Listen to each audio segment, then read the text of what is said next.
I'm Roger Hoover, joined by Alabama football long snapper Kneeland Hibbett as spring practice has come to a close. Kneeland, roll tide. It's good to see you, man. Good to see you, too. Thanks for having me on. Well, what was spring football like? A lot of changes around the Alabama football facility, but for you, what did spring football look like? It was awesome. You know, when I first met with Coach DeBoer, my biggest thing was, listen, like I'm going into my senior year. The one thing that I ask is on punt, I would like to be able to block in the A-gap because the 3 years that I'd been here, the style that Saban run had been a spread punt. And you can run that in college, but when you get to the NFL, nobody can release downfield until the punter kicks the ball. So every single NFL team uses the long snapper in protection. So when colleges or when NFL teams are looking to draft snappers or pick up snappers, the biggest question is who can block. So I just told him that's going to be a big thing for me to be able to have a shot at the NFL next year. And he hired a special teams analyst to come in, help us get us right, and now we're blocking on punt. So the big thing that I really like about him is, you know, you can just go talk to him and be like, listen, this is a goal that I have, and this is something that needs to happen to help me get there, and he's all ears. So he's super helpful. The coaches have been great, and everybody's come together very smoothly. So I'm super excited for this year. So again, on punts this year, we're going to see you blocking, not necessarily gunning it downfield, and let's say getting a tackle or getting a punt recovery like you did against Auburn a couple years ago. Well, I mean, hopefully some big plays like that are still in there. But at the same time, I want to be able to show, the different things that I can do before my senior year is over with. Those had to be some of your favorite moments. Oh, hands down. I mean, everybody knew that, I came here as a walk-on, and my dream was to play for Alabama. I mean, I have a photo of me when I was about 7 years old holding C.J. Mosley's glove down by the gate where we run out of the tunnel now after an Iron Bowl win in Bryant-Denny Stadium. So being able to play in one about 10 years later and get a fumble recovery was super, super special to me and my family. Absolutely. So for you, I mean, it really is a dream come true getting to play for Alabama. What was the spark of that dream going back? So my granddad played for Alabama through 64 and 67 and got drafted to the Cowboys in the first round. And just having that legacy behind me has always been very, very inspirational to play for Alabama. But he was a wide receiver. I didn't get that. So I found long snapping, and I realized when I was a young kid, like if I want to play football, I think I could be able to play for Alabama if I learn to get good at this. And here we are. And where'd you grow up? Florence, Alabama. So it's about 2.5 hours north.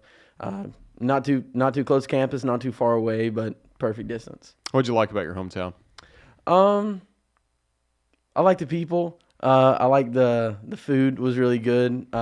There's a lot to do in Florence. Huntsville is right next to us, and they're expanding very, very fast. And every time I go back to Florence, there's always something new. So they're growing very fast, very rapidly. It's turned into a big city, and it's a great place for people to live. Were you on the North Alabama campus much growing up or in high school? Yeah, I actually went on a visit to UNA, one of my only football visits when I was a junior. But I was around UNA a lot. It was a great campus. A lot of my good friends go there. But I think I'll be back up there soon for summer just to see all my friends. So that'll be fun. So how'd you start to develop in football? Was long snapper your first pick, or where were you kind of first on the field? So I'll never forget it. 7th grade, Coach Donovan, our assistant coach, put me at center, and then apparently he was told that our team is going to have to punt that year, and he was like, you know what, Kneeland, you're the long snapper too. So I was like, all right. So I did try to snap from 10 yards, and it was pretty good, and I was like, might be able to learn this a little bit. So ever since 7th grade, that's kind of when it got started. You got focused on doing that for punts and also for field goals and point after attempts. Did you play any other positions along that with that in high school? Dude, 9th grade, I was just a long snapper. Sophomore year, D-line and long snapper. Junior year, left tackle and long snapper. And then senior year, tight end and long snapper. So it was all over the place. But long snapper was always my primary position, and I knew that's what I wanted to play. How'd you hone in on that, too, in the offseason, really refining those skills, trying to play at the next level? The biggest thing is just snapping. Just point-blank period, you just got to snap a lot. And I remember when I was a kid just trying to learn the fundamentals of it. I got my mom's gardening bucket and put it on a basketball goal and tied it with 50-pound fishing line net. And I remember my mom took me to Five Below to get 4 $5 plastic footballs when I was a kid, and I just sat up and just snapped to that goal all day long. And that's kind of how I really learned long snapping form and got into it.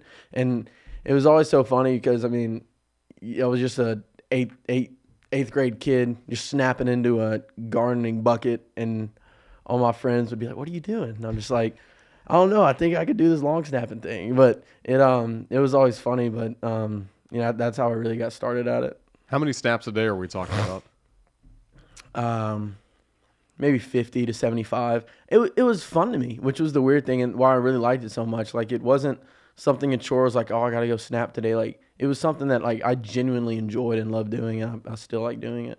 Is it kind of like a golf swing? It's something you can repeat, but there are still some subtle differences that change kind of day to day or even snap to snap. Well, I got to work on my golf swing a little bit, so I don't know if they look both the same, but it is. I mean, it's the same as swinging a baseball bat, shooting a basketball. I mean, it's one repetitive motion, but it's something that you have to have a lot of muscle memory with to be able to do again and again and again. So that was really your focus, and obviously with that, you wanted to play at the next level. What were some of the early college interests you started to receive? None. Like, it was actually very difficult because, getting recruited in long snapping is so different than being an athlete. All these other guys that are getting these stars and playing positions, it's very easy, but not many people take the specialist route, so it's very hard to get a scholarship, and when you do, you're probably very, very good. So when I was coming out of high school, I had no scholarship offers. It was a walk-on offer to Wyoming, Troy, Bowling Green State, and Alabama, and I was very close to going to Wyoming because the Alabama coordinator at the time was not interested in me at all. I would blow up all these special teams analysts and coordinators trying to get an offer, and just nothing happened, especially from the coordinator that was there. But my senior year, he went to Texas, and they hired somebody who I had talked to a little bit at Rice. And luckily for me, it worked out. Started talking. They gave me a walk-on offer, and I took it. So when you say you were blowing it up, is that just like on social media, just trying to get their attention, sending a link to your tape and stuff like that? I would go to every Power 5 college, find a coach, either a special teams analyst or coordinator that I could just DM on Twitter. And I would go out and I would film a video long snapping, and then I would film a personalized video. Say it was to Coach Johnson of ULM. I'd film a video and say, "Hey, Coach Johnson, my name's Kneeland Hibbett, long snapper from Florence, Alabama. I love ULM. It's a great college. Here's my long snapping film." And then I would clip that video and then just send it. And I would probably make about 30 different clips and just send them to all these coaches. And it never worked, but I was trying my hardest to get any type of offer, but it eventually worked out. You may have a career in sales coming up after this, because that's what a lot Dude, of that is. I was so desperate for an offer. I just wanted an opportunity, so I was happy to finally get one. Camp's a big part of that as well for you in the summer? It is, but what a lot of kids realize is when you go to these camps, you're paying $400, $500, and a lot of times you could be a best snapper there, but if you got a kid who's going to 10 camps a year and they know him, then he's going to be ranked higher. So that was really difficult for me because those camps were very expensive for us. So I got to go to maybe one camp a year until my sophomore year, and they were like $500 or like $1,000 round trip to go. So that was my Christmas present for 3 years, and it just never worked. Like, coming out of high school, I was ranked 172. And everybody above me just had offers, and it was just very difficult to try to work with these camps. So I went to one-on-one kicking in Birmingham, Alabama with Mike McCabe and Jackson Cook, and my recruiting just sparked from there because I was able to go to one-on-one and snap to all these pro kickers and pro punters and be surrounded by guys who do it at a high level. And doing that and getting film out really helped my recruitment and got me to Alabama. Who are some of the high-level college guys or pros you got to meet as part of that? AJ Cole, Ty Long, different guys in the Rodrigo Blankenship. So guys that I was just able to be around, see how they work, and just they brought their snappers, and I was able to watch them. So being able to be around that really kind of helped me get in the mindset of what it takes to get to the next level. So that helped a bunch. So we've talked to a few guys in here about the recruiting process, and again, when Coach Saban kind of got involved in the recruiting process. Now, for you, getting to join Alabama as a walk-on, did you ever have a chance to really get to know him much one-on-one before you signed? No, the first time I saw Saban was when he walked into a meeting room, and it was just like exactly how you think it would be, just a walk-on seeing Saban for the first time. And we all heard about these player meetings before summer was over with, and we didn't know that the walk-ons don't get meetings. So I was so excited. I was like, I finally get to talk to Saban. He'll know that I'm a long snapper, but that never happened. But as a walk-on first coming, you don't get much interaction, so you kind of have to work your way up the totem pole, and it took a really long time. What was it like when you finally got a chance to talk to him one-on-one? It was fun. I mean, I was able to sit down and just be like, hey, like, it was after I'd started for a year. So, like, he had said, like, small things, like, every now and again, but we never had an actual conversation, like, my entire freshman year. So, it was actually at the end of it when we had a meeting, and he was like, yeah, you did good. Just, Saban breaking down long snapping film, not very detailed. He was like, you did good. You had a great year. And then we just talked about scholarships, and, he was able to be very gracious, help me out. So he was a very good coach to play for, and I'll always appreciate him. So take me back to that freshman year, that fall camp. How difficult was it making that adjustment going from high school to playing college football? So it was actually very weird my freshman year summer, because I was super, super pumped up, was working so hard when I first got there, and I went to summer and just did horrible. I mean, my snaps are all over the place. But our analyst, Jonathan Galante, who's the special teams coordinator at Marshall now, he saw something. And whenever they were choosing rosters to go into fall camp, Saban and our coordinator had picked their two guys to go to fall camp and compete for the starting job. And Galante kind of butted in the conversation and was like, listen, like, I think we should take Kneeland and the other guy. And they trusted him, and they took me to fall camp, and just – that's all I needed, and a switch flipped, and I was able to snap well and get the starting job. So when I first got here, it was pretty difficult, but I owe a lot to him for giving me that opportunity. So that was the 2021, your freshman year. You get to start working with Will Reichert. What was it like getting to know him for the first time? It was great, man. When you are surrounded by a guy like Will, and you just are constantly seeing him work and how he wants to perfect his craft, it's so contagious for an entire group. So the 3 years that he was here, especially when he was coming back, I mean, it brought tears to my eyes, because I knew that I was going to be able to be with him for one more year. And he's had such a great impact on me, being able to learn from him, watch how he works. He's left nothing but a positive impact on the university, especially our group as specialists. And I think you were an Alabama fan way before him, so you know the thing around kickers in Alabama. So he's completely changed that, and I really, really appreciate him for everything he's done for me. What can you tell us about the in-game just consistency that he would have in mindsets? I mean, he never really got rattled even when teams would call a timeout, trying to ice him with a late-game kick. I mean, he made it when he had to. So, like, I remember even against Texas, like, when, it was 100,000 people wanting him to miss, and they iced him, and we got back on the field, and he's just sitting there like, we do this. Like, this is nothing new to us. And it was something that always gave me and James really good confidence, because we know as long as we just get the ball down, we're fine. So he always had a great mindset, and it trickled down to us, and it always made us have kind of comfort of heart, just knowing that, he's not worried, so why should we be? So, he always had a great mindset that helped us a ton. Now, a great mindset maybe wasn't always there with James, was it, as the holder? Let's talk about the 2021 Ironman. So I remember that. Dude, where'd you hear that story from? I did my research for this interview. Dude, I remember it was right after Corey Brooks caught that touchdown, and it was in the Iron Bowl, and it was 9-10. Everybody's like, oh, we're going to tie it up. Not yet, because before in that game, man, we had field goal problems. We had to take out the holder, and it was James's first time holding ever in a football game. So it was really scary, but I remember I walked up to him. I was like, hey, man, like, we got this. Like, we're Alabama. We do this. Like, I was so scared. I did not know what I was saying. I was just petrified.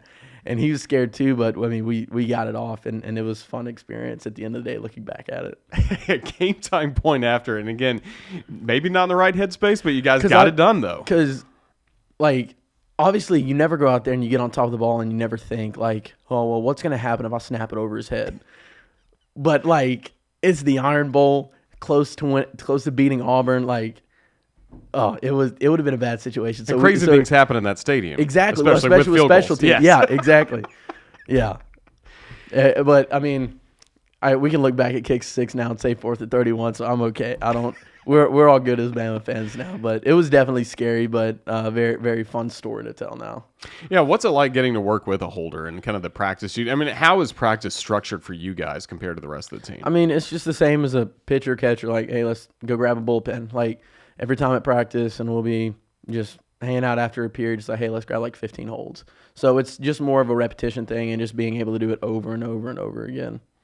And for you, do you feel like you've improved in a lot of ways in your snapping compared to where you are now versus when you were a freshman? Yeah, absolutely. I feel like there was a big difference from when my freshman year, when I got here, to right now within the aspect of kind of finding the right details of when you're long snapping, because you don't really see it when you're watching a game. But, when I'm snapping field goals to the holder, I'm supposed to snap the ball at a rotation and speed to where when James catches it, the laces are facing up, so he can just put it down. Or now that we're blocking on punt, now I have to snap, get my right leg back, blocking the A-gap. So it's a lot of different things, but, at the end of the day, it's still a long snap. So still the same thing since freshman year, just a lot more muscle memory.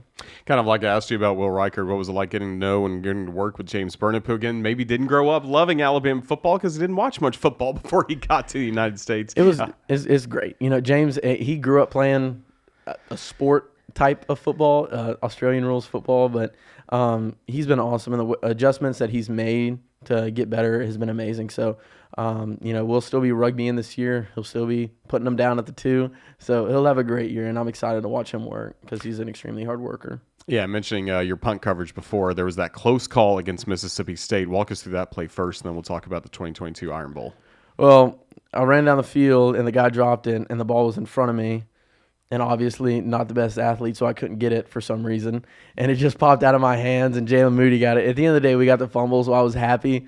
But I don't know if you saw that video that the football team made. So after that, I was like, you know what, I guess some funny came out of it, so I guess that's all right. But it's always fun to be able to get down there, and even if I don't make plays, being around them and seeing my friends make plays. So it's always fun to be able to do something like that. Yeah, and then the 2022 Iron Bowl, you recover a muffed fumble by Auburn. Auburn still doesn't believe that their returner touched the football at all, but you were right there. Mm-hmm. What was the call? It was Alabama football. Alabama got it back. Yeah. Okay, and that's all that matters. How good was that moment, though, getting to celebrate, especially, again, for you? You love Alabama football. You love the Iron Bowl. To get to celebrate like that must have been incredible. All right, well, let's be completely honest. At the time when I did get the ball, I didn't think that he did touch it. So I didn't know if they would have called it like they did. So I guess he did touch it. But, it was just so incredible to experience that because, always in a game, like, people dream of like having moments in like a Super Bowl or like a national championship winning play like Devontae Smith, but in a weird way, like that was like my dream, being able to make a play against Auburn like in an Iron Bowl in Tuscaloosa. So that was a game that I've always grew up watching, and being able to do something small like that, even not a game-saving play when we even need a fumble, like just being able to make a play like that was very fun. You've also had some good moments in SEC championship games for Alabama, because I think everyone knows around college football, Georgia's had one of the best defensive lines in the nation the last few years. In 2021, 2023, Alabama beats Georgia in Atlanta. How meaningful was that? Oh, my God. It was amazing. I remember when we first went in that play after the first drive, and it was like 3 and out, and they scored on their first drive. I think we all just kind of looked at each other like, okay, yeah, this will be a ball game. And, we just slowly started picking up momentum and going, and Will was able to break the all-time scoring record. So that was super fun to be able to do it in that game as well, and also come out with a win. So being able to kind of experience that last championship in Mercedes-Benz Stadium with Saban was super incredible. Then you get to play in the Rose Bowl, and again, another great moment for you. You're credited with a tackle on punt coverage. Yeah, so I think anytime you get to play in a stadium like the Rose Bowl, it's such an honor. So being able to even go out to L.A. with the team and experience that was amazing. So, coming to Alabama, winning or losing, being able to play in games like that, it's always rewarding. So I was really happy with last year. So Alabama fans have really gotten to know you for your play on the field, but they've also gotten to know you for your social media presence that you have away from the field, and maybe you have a few more followers, say, than most guys on the team. When did you start to develop a voice, specifically on TikTok with some of your comedy stuff? So it first started when my girlfriend's roommate's friend asked me to coach a sorority flag football team. And I politely declined because why would I want to do that? And my girlfriend heard about it from her roommate. And she said, no, you're going to have to coach a flag football game. And I was like, okay. So we went out there, and I had a little mic that I had bought that I was going to do like for player interviews, like just as a joke. And I was like, wouldn't that be funny if I like just clipped this and we videoed it? And I was like you ever seen Kicking and Screaming? Will Ferrell? I was like, what if I was just like a coach like that, like just bossing them around?